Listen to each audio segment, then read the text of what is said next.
Ben, na realidade, eu comecei a escribir tarde,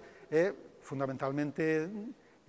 por motivos de tipo profesional, digamos, non? Até a realización da miña tese de doutoramento, pois somente tiña publicado unha vez un artigo na prensa, mesmo tamén para a defensa da normalización lingüística. Entón foi no ano 1990, en 91, cando eu redixín a miña tese de doutoramento, e xa no ano 1992 publiquei o primeiro libro, que foi unha consecuencia dese traballo de investigación sobre o poeta Noriega Varela. E xa a partir de aí, pois, a miña tarefa como escritor pois, desenvolveuse no ámbito da investigación lingüística e literaria, con traballos que se foron desencadeando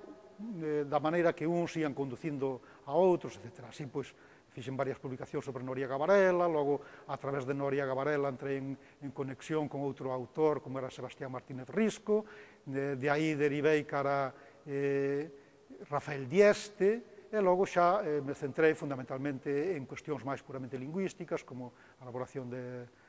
gramáticas e de outros libros sobre normalización e normativización da lingua.